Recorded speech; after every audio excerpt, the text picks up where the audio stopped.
사도 바울이 젊은 동역자 디모데에게 쓴 그 두 통의 편지를 각각 디모데전서, 디모데후서라고 합니다.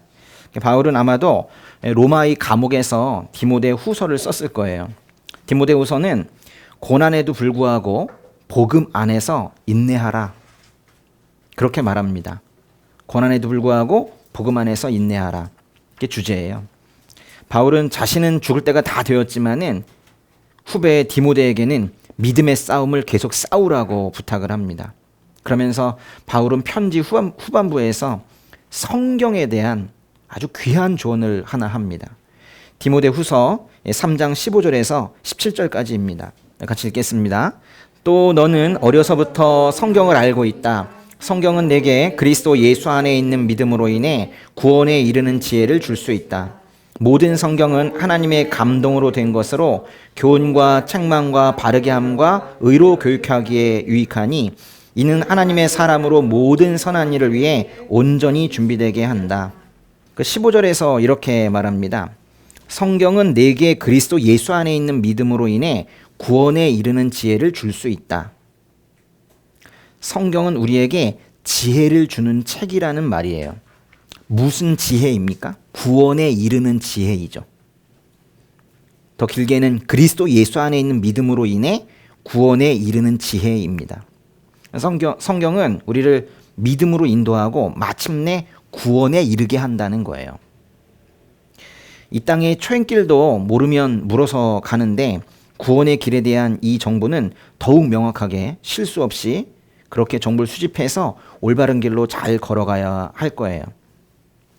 우리가 이제 구원받은 인생으로 변해서 살아가는 것을 성경에서는 거듭난다라고 표현하기도 합니다. 베드로전서 1장 23절에서는 이렇게 말하는데요. 여러분이 거듭난 것은 썩어질 씨로 된 것이 아니라 썩지 않을 씨로 된 것이니 곧 하나님의 살아있고 항상 있는 말씀으로 된 것입니다. 이 말씀에서 하나님의 살아있고 항상 있는 말씀이라는 것은 바로 성경을 말하는데요. 성경에 거듭남, 즉 구원의 비밀이 있다는 뜻이에요. 디모데후서 3장 16절에 계속 보시면 모든 성경은 하나님의 감동으로 되었다고 했어요. 모든 성경은 하나님의 감동으로 된 것이래요. 이 말씀은 하나님께서 인간 저자들에게 감동을 주시고 그 인간 저자들이 감동을 받아서 썼다, 이런 뜻이 아니에요. 그 성경 자체가 하나님의 말씀이라는 의미예요. 하나님의 감동으로 되었다는 말은 사실 헬라어 한 단어인데요. 하나님을 뜻하는 떼오라는 단어와 숨을 쉰다는 의미의 푸네오라는 단어가 합쳐진 데오푸뉴스토스라는 단어거든요.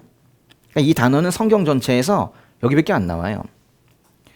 그래서 어떤 사람들은 사도 바울이 이 단어를 만들었다, 그렇게 말하기도 합니다. 그랬을 가능성이 있어요. 데오푸뉴스토스, 이 단어를 보면은 성경이 하나님의 감동으로 되었다는 것은 성경은 하나님이 숨을 내쉰 것과 같다라는 의미예요. 하나님의 입김이 쇠인 그 촉촉하고 생기가 있는 그런 언어들의 집합이 바로 성경입니다. 제가 표현하고도 참 멋있네요. 하나님의 입김이 쇠인 촉촉하고 생기 있는 언어들의 집합이 바로 성경이라고요. 그러니까 성경의 기원은 하나님께 있다는 거예요. 성경은 하나님으로부터 왔다는 그 믿음을 가진 사람들이 성경을 읽죠. 그런 사람들만 성경을 읽습니다. 사실 그런데요, 제가 믿음 없는 사람들이 성경을 읽는 경우를 몇 번 봤어요. 근데 그때의 성경은 성경이 아니더라고요. 저는 심지어 어떤 스님이 요한복음 강해하는 걸 봤어요. 너무 엉터리여서 정말 얼마나 곤란한 마음이 들었는지 모릅니다. 믿음이 없으면 성경을 똑바로 읽을 수가 없어요. 성경은 하나님의 감동으로 된 것이라는 이 믿음을 가진 사람들이 성경을 읽고 성경을 기반으로 설교하는 걸 듣고 성경의 말씀을 묵상하고 성경대로 살아가고 싶어 하는 거예요. 성경은 그 안에 사람을 회심시키는 능력이 있습니다. 그리고 교훈과 책망과 바르게 함과 의로 교육하기에 유익해요. 다방면에서 유익하다라는 그런 말씀이에요. 디모데후서 3장 17절에서 이는 하나님의 사람으로 모든 선한 일을 위해 온전히 준비되게 한다고 했잖아요. 하나님의 사람, 뭐 모든 믿는 사람들을 말할 수도 있겠지만은 아마도 이 편지를 보면 사도 바울이 이제 자신의 뒤를 이어서 목회를 해야 할 그 디모데를 염두에 두고 한 말 같아요. 이 말씀은 성경은 하나님의 사람이 하나님의 모든 선한 일을 할 수 있도록 준비시켜 준다는 뜻인데요. 그러니까 모든 선한 일이라고 표현한 이유는 성경이 복음을 전하는 그 모든 분야에서 충분한 진리를 담고 있다라는 그런 뜻이에요. 제가 요 디모데후서 요 3장의 말씀을 쉽게 바꿔보면 이렇습니다. 선배 바울이 후배 디모데에게 말하는 거예요. 디모데야, 성경 많이 읽거라. 네가 목회하면서 참 어려움이 많이 있겠지만 불신자를 회심시키든 또는 성도를 양육하든 그 모든 지식이 성경에 있단다. 성경이면 충분해. 이렇게 말하고 있는 거예요. 바울이 이렇게 말할 수 있었던 이유는 성경이 하나님의 감동으로 된 것이라는 바울의 확신이 있었기 때문입니다. 성경이 하나님의 감동으로 되었다는 것을 우리가 성경의 영감이라고 불러요. 영감이란 성경이 만들어지는 과정에서 그 인간 저자가 하나님의 초자연적인 통제를 받는 걸 말해요. 또 영감이라는 것은 그 성경의 저자들이 진리를 말할 수 있도록 하나님께서 그들에게 주시는 강렬한 하나님의 입김이라고 말할 수도 있어요. 성령께서는 성경이 기록될 때 그것이 정확하게 써지도록 기적적으로 그들 안에 내재하신 거예요. 성경은 40명 이상의 인간 저자가 1500년의 긴 기간에 걸쳐 성령의 감동으로 쓴 책입니다. 구약 성경은 대부분 히브리어로 기록이 되었고 일부는 아람어라는 것으로 기록이 되었어요. 신약 성경은 헬라어로 기록이 되었죠. 헬라어는 이제 그리스어라고도 부릅니다. 그렇게 여러 언어로 또 오랜 기간 동안에 걸쳐서 써졌지만 성경은 일관된 주제를 가지고 있습니다. 그 주제는 바로 하나님께서 예수 그리스도를 통하여 우리를 구원하셨다라는 거예요. 그런 걸 복음이라고 합니다. 그런 일관성은 오직 하나님이시라는 원 저자가 있으셨기 때문에 가능했던 거예요. 인간 저자만 40명 이상 여럿이었던 것이지 결국 한 분 하나님께서 쓰신 책이 바로 성경입니다. 하나님께서 시내산에서 모세에게 10계명이 적혀있는 증거판 2개를 주셨을 때 출애굽기 31장 18절에 이르기를 그 돌판은 하나님의 손가락으로 새기신 돌판이라고 했었어요. 하나님의 말씀은 그 기원이 사람에게 있지 않고 우리 하나님에게 있으므로 우리는 주의 말씀은 내 발의 등이요 내 길의 빛이니이다. 이렇게 고백하면서 그 말씀을 따라갈 수 있는 겁니다. 베드로전서 1장을 보면은 하나님의 예언자들은 하나님의 말씀을 받았을 때 그 의미가 무엇인지 알기 위해 열심히 찾고 연구했대요. 그러니까 하나님께서 예언자들에게 말씀을 부으실 때 금방은 모르는 말도 있었던 거예요. 근데 일단은 받아 적었어요. 그리고 각자 안에 계신 그 성령께서 알려주시는 대로 그 하나님의 말씀의 의미를 찾으려고 했습니다. 예언자들은 하나님의 말씀을 우선은 그대로 받아 적고 그 의미가 무엇인지를 계속 연구한 거예요. 그러니까 하나님의 말씀은 예언자들이 임의로 창안해낸 게 아니에요. 그 모든 메시지는 하나님으로부터 온 것입니다. 하나님께서는 그렇게 성경의 저자들에게 말씀을 넣어주셨어요. 모세가 바로에게 파견이 되었을 때 저는 말을 잘 못합니다. 이러면서 버팅기니까 하나님께서 그 입에 무슨 말을 할지 가르쳐 주신 것처럼 여호와의 영이 다윗을 통해 말씀하셔서 하나님의 말씀이 다윗의 혀에 있었던 것처럼 자신 어린아이라고 다른 사람을 보내라며 두려워하고 있는 예레미야에게 하나님께서 예레미야의 입에 손을 대시고 그 말씀을 예레미야의 입에 넣어주신 것처럼 그렇게 성경 저자들에게 말씀을 넣어주신 거예요. 그래서인지 하나님께서 말씀하셨다라는 어구가 구약 성경에만 3,800번이 넘게 나옵니다. 성경은 하나님의 감동으로 된 것이라는 이 말씀은 베드로 후서에도 나오는데요. 베드로 후서 펴보세요. 베드로 후서의 1장의 20절과 21절입니다. 읽어보겠습니다. 여러분은 무엇보다도 이것을 알아야 합니다. 곧 성경의 모든 예언을 자기 마음대로 해석해서는 안 된다는 것입니다. 예언은 언제나 사람의 뜻을 따라 나온 것이 아니라 성령의 감동하심을 받은 사람들이 하나님께 받은 말씀을 전한 것이기 때문입니다.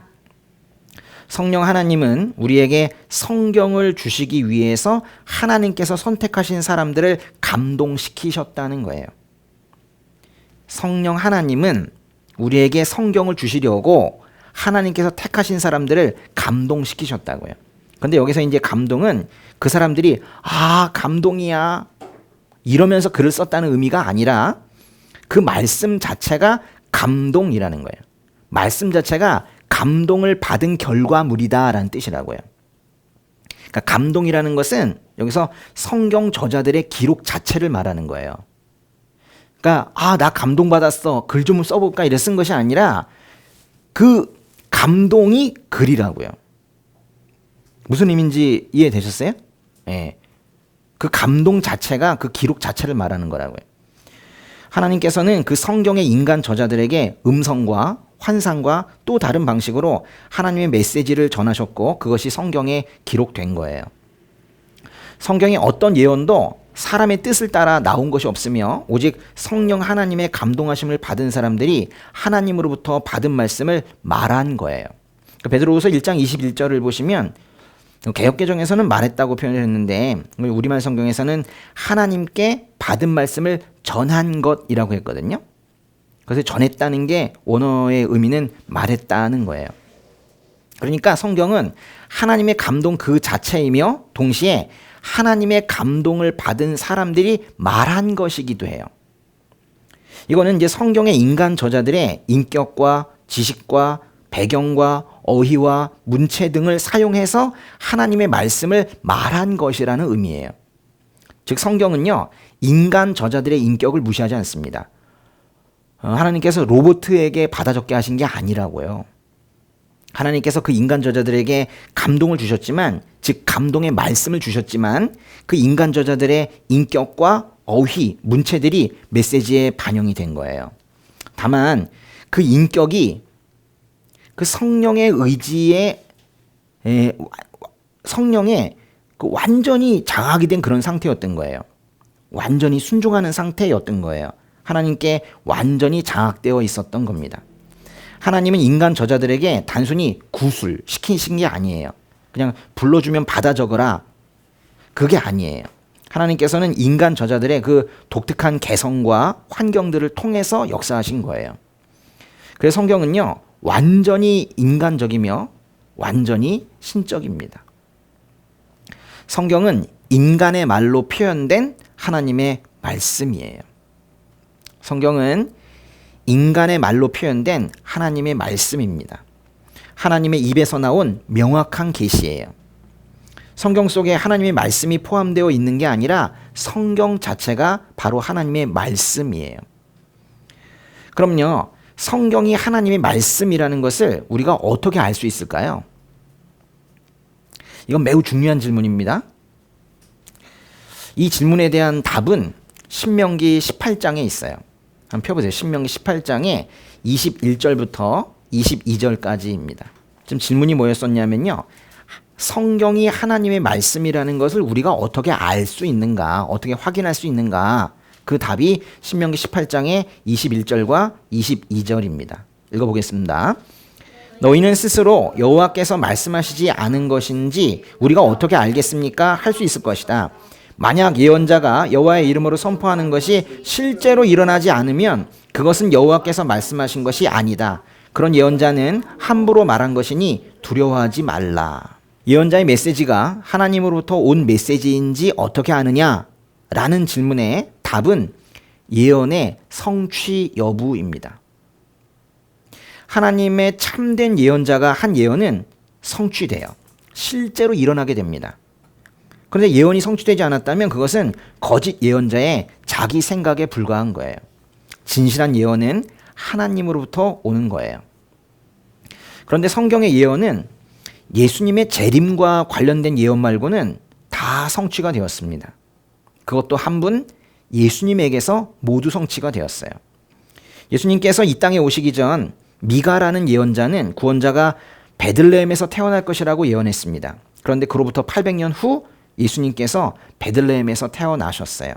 그리고 이사야 예언자는 예수님이 태어나시자마자 이집트로 피신을 갈 것이라고 예언했고 나사렛 예수라고 불릴 것이라고 예언했고 스불론과 납달리 지방에 가서 사역할 것이라고 예언했는데 그 모든 것들이 예수님에게서 그대로 성취가 되었습니다.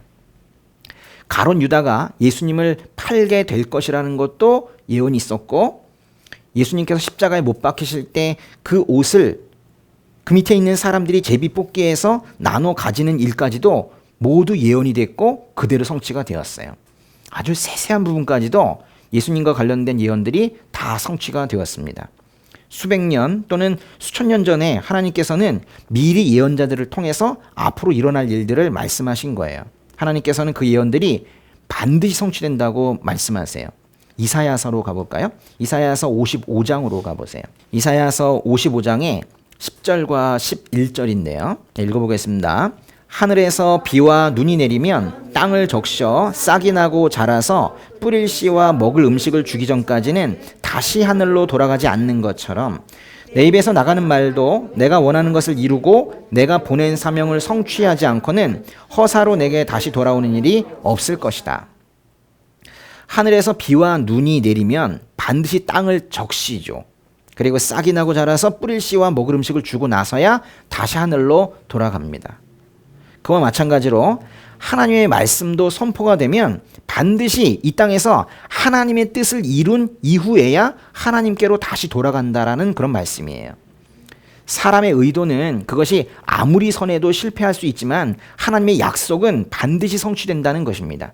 하나님의 말씀은 하나님께서 원하시는 것을 반드시 이룬다는 것인데요. 하나님께서 원하시는 건 뭘까요? 구원. 우리가 죄와 속박으로부터 구원을 받는 것이겠죠. 그런데 그 구원을 위한 메시지가 성경에는 충분히 있다는 거예요. 그래서 우리가 이제 신구약 성경 66권을 가르치고 공부하는 것은 결코 아까운 시간이 아니고요. 이것만큼 재밌고 의미 있고 가치 있는 일이 없는 거예요. 하나님께서는 이스라엘에게 하나님의 명령들을 마음에 새기고 자녀들에게 잘 가르치라고 하셨습니다. 집에 앉아 있을 때나 길을 걸을 때나 누울 때나 일어날 때 그들에게 말해주라고 했어요. 그 말씀들을 손목에 메고 이마에 두르고 집 문설주와 대문에 적어두라고 하셨습니다. 더구나 시편을 보면 여호와의 율법은 완전해서 영혼을 되살리고 여호와의 증거는 확실해서 어리석은 사람을 지혜롭게 만든다고 했어요. 중요한 말씀인데요. 성경을 읽는 것이 중요한데 성경을 읽으면 지혜로워진다고요. 읽으면 읽을수록 더 지혜로워진다는 거예요. 그래서 더 많이 이해할 수 있게 된다는 거예요. 그러니까 더 큰 지혜를 갖고 싶으시고 성경을 더 잘 이해하고 싶으시면 읽으시면 되는 거예요. 성경을 매일 읽으시면 돼요. 매일 하는 것만큼 무서운 것이 없습니다. 그래도 이해하기 어려운 말씀들이 있을 수는 있어요. 시대가 많이 지났으니까요.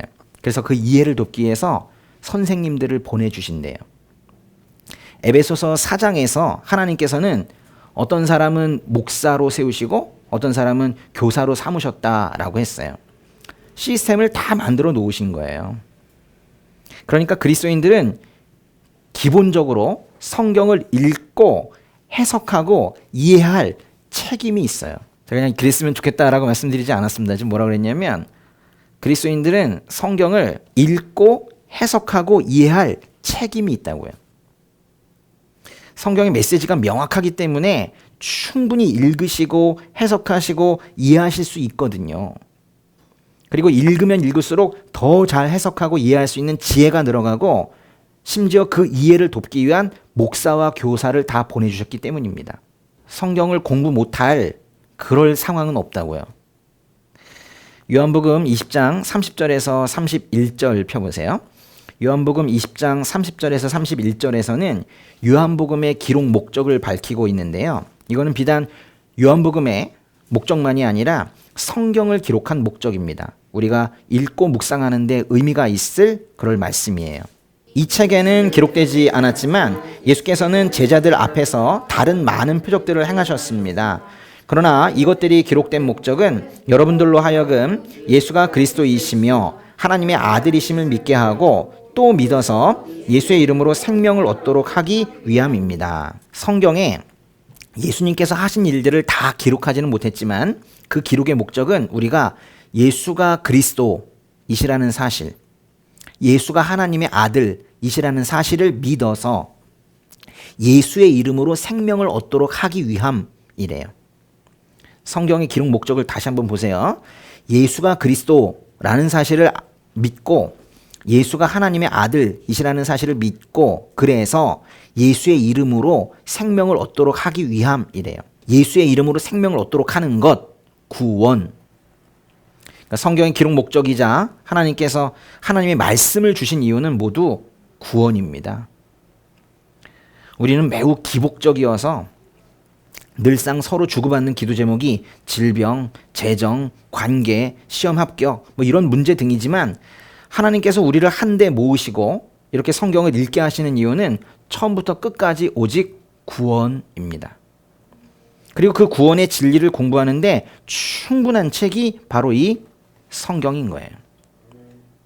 성경은 영원한 생명에 이르는 안내서와 같은 거예요. 하나님께서 성경 말씀에 아무것도 더하지 말고 빼지도 말라고 명하신 이유는 성경이 구원 역사 처음부터 끝까지 하나님께서 가르치고 싶으신 구원의 이야기를 매우 적합하게 담고 있기 때문에 그래요.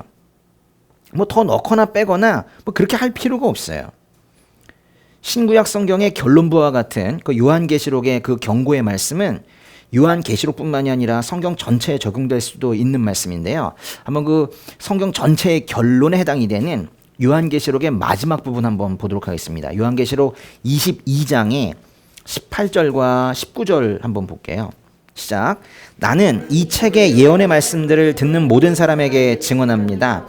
누구든지 이 말씀들의 어떤 것을 더하면 하나님께서 이 책에 기록된 재앙들을 그에게 더하실 것입니다.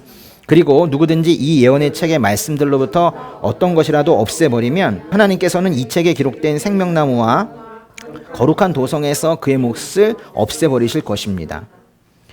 성경이 이렇게 끝나고 있다고요.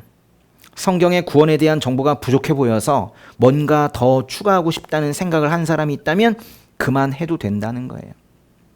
쓸데없는 정보 같아서 성경에서 빼고 싶은 부분이 있다고 생각한 사람이 있다면 그 생각도 그만두라는 겁니다.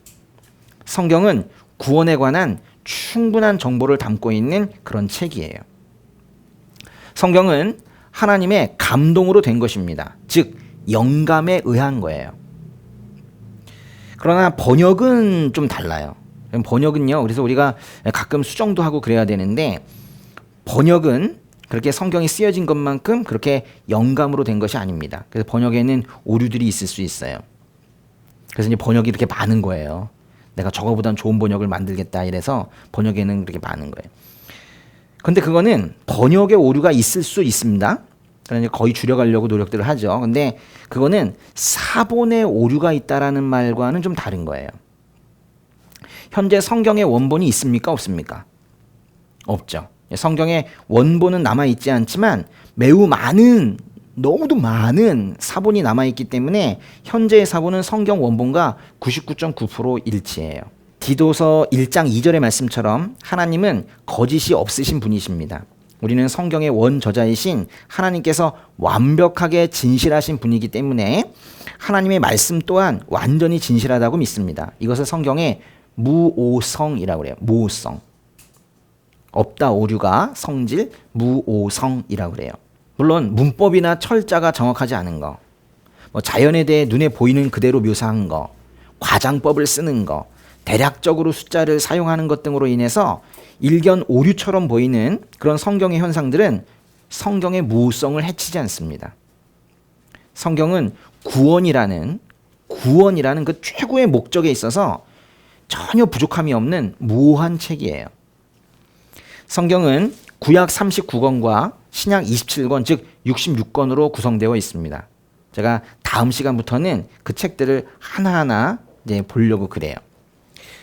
모든 책 중에서 가장 오래된 책이 성경이에요. 가장 많이 판매된 책이기도 합니다. 시대를 초월해서 읽혀지고 또 읽을 수 있는 유일한 책이고 이제는 각 나라의 언어로 번역이 되어서 모든 나라에서 읽혀지고 있습니다. 첫 번째 인간 저자가 죽은 후 1450년이 지나서 마지막 저자가 태어났습니다.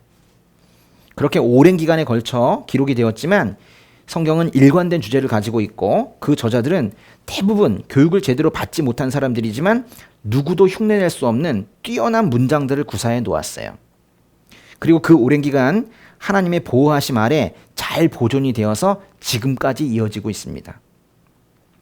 성경은 하나님의 감동으로 된 것이고 무오한 것이고 구원을 이루는 데 있어서 충분하다고 믿는 그 가장 설득력 있는 이유는 바로 예수님이 바로 그렇게 믿으셨기 때문이에요.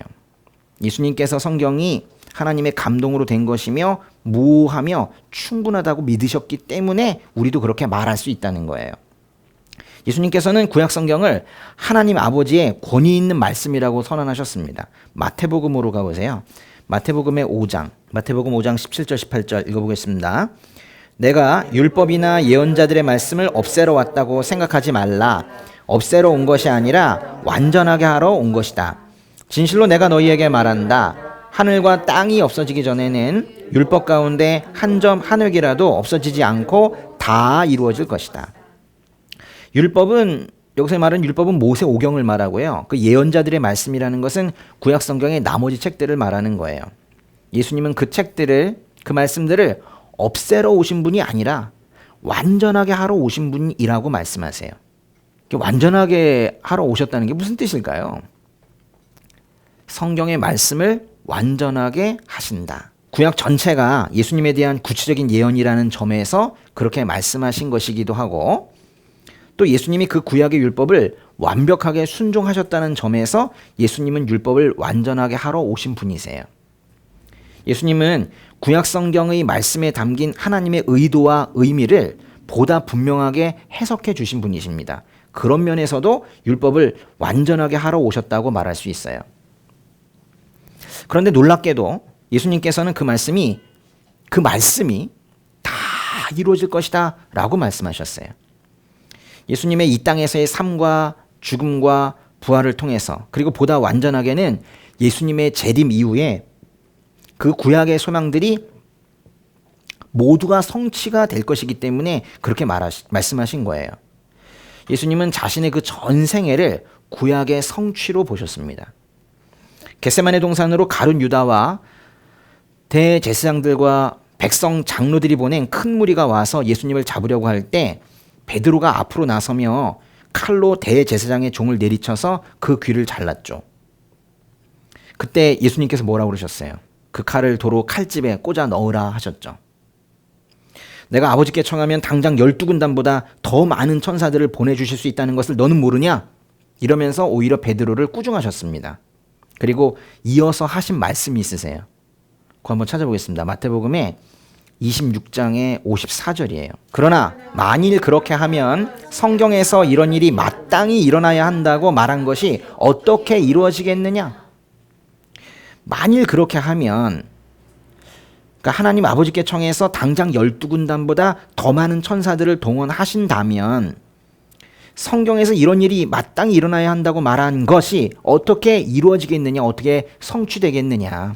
그래서 예수님께서는 그 12군단보다 더 많은 천사들을 동원해서 지금 이 곤경에서 벗어나실 수 있으시지만 그렇게 하지 않으시겠다고 말씀하신 거예요.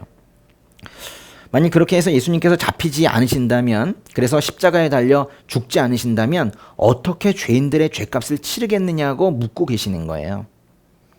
그래서 심지어는 스스로 잡히시는 일까지도 성경의 성취라고 말씀하셨어요.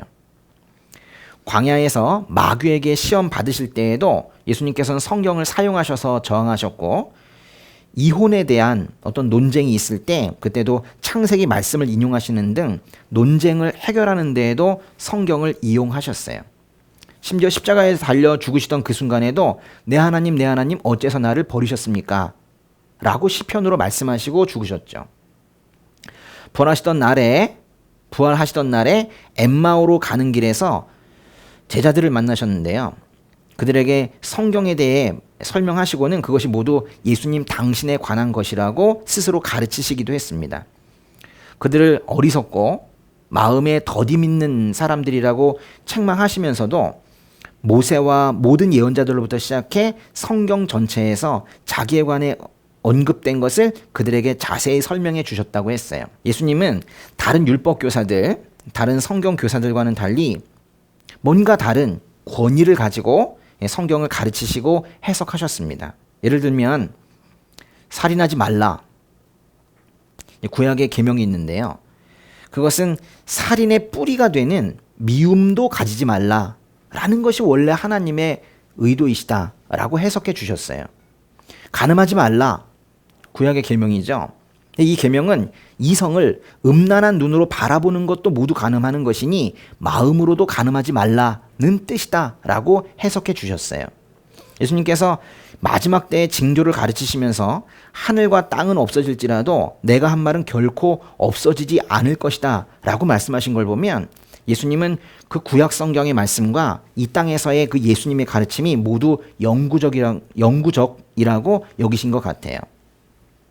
그래서 히브리서 1장 1절에서는 그 예언자들을 통해 말씀하셨던 하나님께서 히브리서 1장 2절에서는 예수님을 통해 말씀하신다고 말해요. 히브리서 잠깐 펴볼까요? 히브리서 1장의 1절과 2절 한번 읽어보겠습니다. 옛날에 여러 차례 여러 모양으로 예언자들을 통해 조상들에게 말씀하신 하나님께서 이 마지막 날에 아들을 통해 우리에게 말씀하셨습니다. 하나님께서는 그 아들을 만물의 상속자로 세우시고 또한 그를 통해 모든 세상을 지으셨습니다. 보세요. 하나님께서는 때가 찾아 이 땅에 아들을 보내셨고 육신이 되신 말씀인 요한복음의 표현으로 한다면 육신이 말씀이 되어 오셨으니까요. 그 말씀이신 아들을 통해 말씀하신 거예요. 그리고 예수님께서는요. 이제 제자들을 택하셨죠. 택하신 그 사도들을 통해서 그 사명을 실행하셨어요. 예수님께서 직접 복음서를 쓰지 않으셨습니다. 그래서 제자들을 택하셨죠. 사도들을 자신의 권위 있는 대리자로 그렇게 임명하셨어요. 예수님은 예수님의 제자들에게 하나님의 감동으로 제자들이 성경을 쓸 수 있도록 권위와 능력을 부여해 주셨어요. 그리고 특히 사도 바울에게는 환상으로 나타나셔서 성경을 쓰는 사명을 주셨습니다. 사도행전으로 가보세요. 사도행전의 26장의 15절과 16절. 참으로 인생에 이런 사명을 받는다는 것은 엄청난 일이죠. 그래서 제가 물었습니다. 주여, 당신은 누구십니까? 그러자 주께서 대답하셨습니다. 나는 내가 핍박하는 예수다. 이제 일어나 똑바로 서거라. 내가 내게 나타난 것은 너를 내 일꾼으로 삼아 내가 본 것과 앞으로 내가 내게 보여줄 것을 사람들에게 증언하도록 하기 위함이다. 성경 쓰라는 거예요. 예수님께서는 사도 바울에게 나타나신 이유를 이렇게 말씀하십니다. 너를 내 일꾼으로 삼아 내가 본 것과 앞으로 내가 내게 보여줄 것을 사람들에게 증언하도록 하기 위함이다. 사도 바울은 그 이후 평생을 그 사명을 성취하면서 살았어요. 그래서 로마서에서 빌레몬서까지 13통의 편지를 썼습니다. 히브리서까지 바울이 기록한 것으로 보는 학자들도 있어요. 13통의 서신을 썼다고요. 여기는 이제 로마서, 고린도 전후서, 갈라디아서의 그 4대 서신과 에베소서, 빌립보서, 골로새서, 빌레몬서의 이런 걸 옥중서신이라고 그래요. 옥중서신과 또 디모데 전후서와 디도서의 목회서신이 있습니다. 그 13편 중에서 9편은 교회들에게 보낸 편지이고 디모데 전서, 후서, 디도서, 빌레몬서, 디모데 전서, 후서, 디도서, 빌레몬서는 개인에게 보낸 편지예요. 성경은 이렇게 하나님의 감동으로 된 것으로 예수님을 예언하는 말씀과 예수님의 죽음과 부활 등의 그 말씀이에요. 구약 성경도 그 권위를 가지고 있을 뿐만이 아니라 신약 성경도 그 예수님으로부터 이렇게 권위를 부여받은 제자들이 쓴 예수님에 관한 책이에요. 성경 전체가 예수님을 말하고 있고 예수님도 성경을 말씀하셨고 예수님께서 성경을 쓸 수 있도록 제자들에게 권위를 부여하셨다고요. 그렇게 구약 성경이 써지고 이후에 신약 성경이 써졌습니다. 그렇게 써지고 최종적으로 정경으로 채택된 것이 총 66권이에요. 정경. 캐논이라고 합니다. 캐논. CANON. 캐논. 캐논은 원래 그게 뭐 표준, 기준, 규범 뭐 이런 뜻이에요. 뭔가 기준이 된다는 거예요.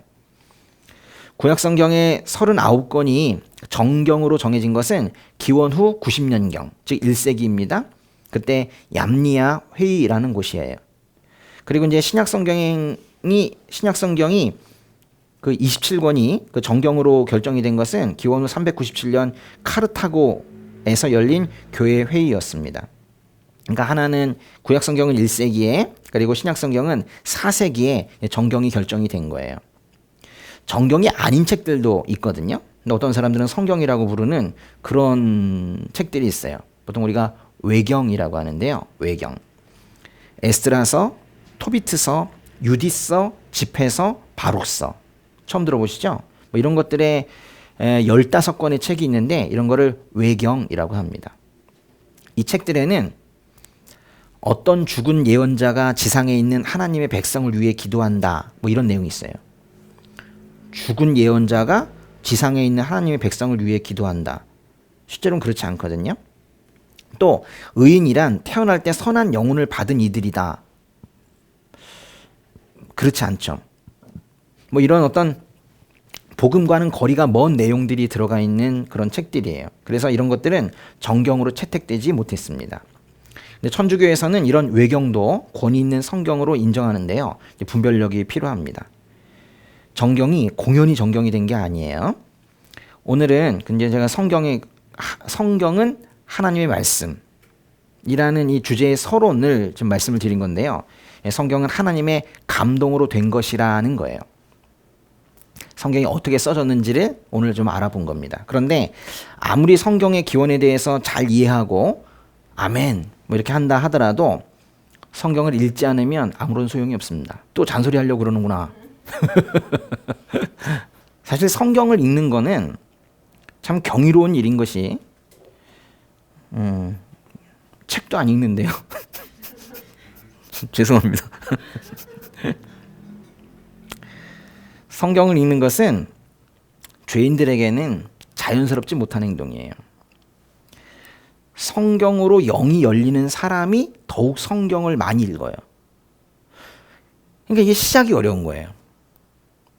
근데 꽉 막힌 사람, 영적으로 꽉 막힌 사람은 성경을 읽지 못합니다. 이건 저의 관찰인데 중간이 없어요. 성경을 잘 읽거나 안 읽거나. 이게 중간이 없어요. 잘 풀리거나 아예 안 읽거나 그래요. 어느 쪽이세요?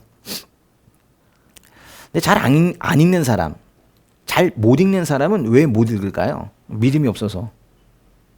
그렇죠. 사실 하나님 이외의 것에 관심이 많아서 그래요. 그런 걸 이제 우리가 우상숭배에 빠졌다라고 그래요. 우상숭배에 빠져 있으면 성경 못 읽습니다.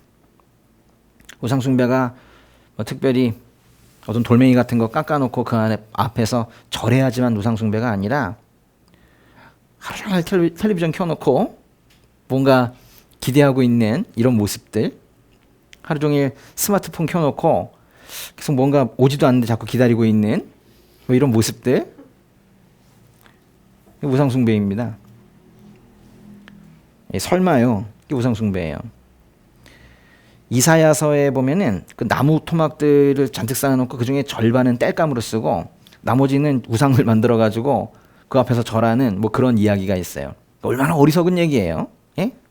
똑같은 나무 토막인데 어떤 건 땔감으로 쓰고 어떤 건 우상을 만든다면 얼마나 어리석은 일입니까? 예, 그런 이스라엘 백성들을 아주 날카롭게 비판하고 있는 말씀이 하나가 있어요. 이사야서 44장에 20절. 재나 먹고 살아가니 마음이 비뚤어질 수밖에, 마음이 비뚤어지니 자기 영혼을 돌보지 못할 수밖에, 그들은 내 오른손에 들고 있는 것이 혹시 헛것이 아닐까라고 말하지 않는다. 그 오른손에 들고 있다는 게 바로 이게 우상숭배 얘기하는 거예요. 재나 먹고 살아가니 마음이 비뚤어질 수밖에. 하나님의 말씀을 먹어야 되는데 엉뚱한 것들을 먹고 있는 거예요. 세상의 엉뚱한 소리, 헛된 소리, 유혹하는 말들, 온갖 거짓말들, 이런 것들은 잘도 믿고 먹고 따르고 그러면서 정작 진리의 말씀을 외면하는 현 시대에 참으로 적합한 경고예요. 재나 먹고 살아가니 마음이 비뚤어질 수밖에. 우리 온리지 교회 성도님들은 이러지 마세요. 예. 재를 먹지 말고 먹어야 할 것을 먹어야 해요. 지금은 시대에 여러 현상을 볼 때 마지막 때입니다. 지금 먹어야 할 것은 성경입니다. 네, 기도하겠습니다.